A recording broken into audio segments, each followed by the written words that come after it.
Thomas Hughes. Are you able to explain what L. Ron Hubbard meant by making a perfect duplicate? Okay, I don't know if I'm going to be able to explain this one because it is very esoteric and very complicated. At least it is for most Scientologists who try to figure it out when they first dive into this whole thing. And it's really probably the subject of a whole video all by itself, but it's not really one I want to make. So instead, I think I'll just tackle it here. Here's the thing. If anybody is out there going, perfect duplicate, what are you talking about?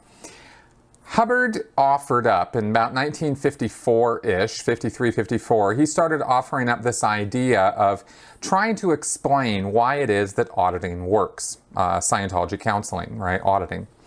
And he had the idea of a thetan, or spiritual entity, and that thetan carrying around in its mind pictures, mental image pictures or facsimiles of real-life incidents that had occurred in the past. And Hubbard said that a thetan doesn't carry around, you know, tons and tons and tons of these pictures.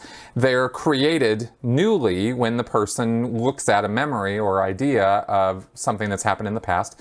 The picture is created, and the picture actually has mass. It's made of energy, sheets of energy, Hubbard called it, and that it exists in the physical universe. These mental image pictures are not imaginary ideas or something that the thetan is spiritually carrying around with him. It is actual. It is made and composed of matter and energy. Very, very tiny, tiny, tiny amount. I mean, this is not like, you know, pounds and pounds of mass or energy that's being carried around with the person all the time.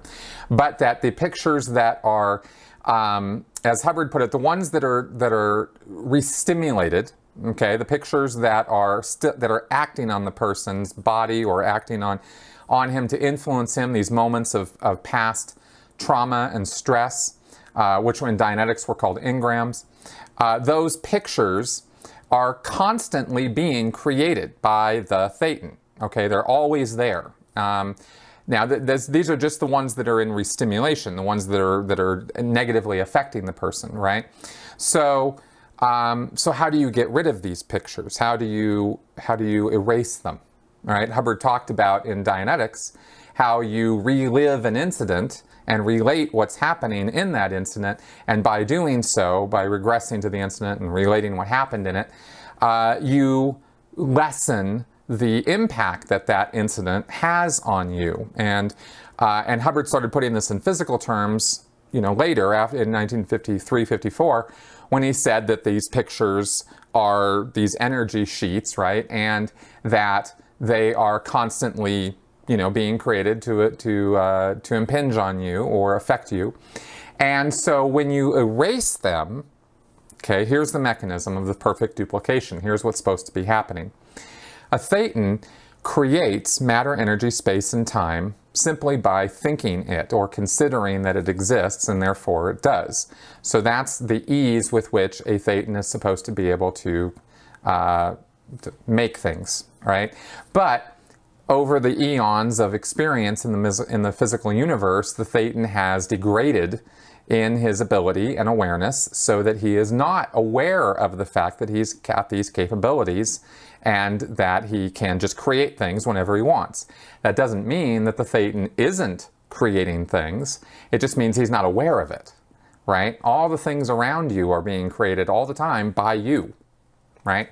By you as a spiritual entity. So, including these pictures. So, how do you get rid of them? How do you reduce and erase these mental image pictures, right? That I keep putting my hand here to represent, that are sitting right here that you can, you know, look at and see, right? How do you get rid of these things? Well, Hubbard said that it is a law of the physical universe that no two objects can occupy the same space at the same time. If they do, they would, you know, if you were to get two things to occupy the exact same space in the exact same unit of time, then that they would cancel each other out. They would disappear. They would make each other go away. Okay, that's the theory. So the idea in auditing is that when you look at a mental image picture, and when you are talking about the incident in question, like let's say some trauma that occurred when you were 5 years old and you got hit over the head and knocked out, and you're laying there on the ground bleeding out, and it's all very horrible and awful. You have sensations, perceptions of that incident recorded. Whether, you know, if your eyes were closed, you still have sound and the feeling of laying on the ground, and the body position is a perception, and gravity is a perception, and the pain is a perception. So you still can relate, you can still go back and re-experience this past traumatic incident, and you can talk about it. And in talking about it, and in the process of answering the question about this incident, you are newly creating this picture of this incident, and it's becoming more and more in focus, and you're getting a better and better idea as you go over the incident over and over again. You're able to relate more and more about it. In so doing, you are creating in present time a perfect duplicate of this picture that is sitting there in restimulation. And so you're creating, in the same space and time of the original picture, you're creating this new picture as you're looking at it and talking about it, and what they call in Scientology mocking it up. I think that comes from film use, mock-ups, you know, things that are creations of some kind. So you're creating this new picture. It's occupying the same space and time as the old picture, and when you get it, when you get all the details of it, when you get it totally completed, then it is a perfect duplicate, and it causes the original picture to vanish, and suddenly, poof, there is nothing there anymore.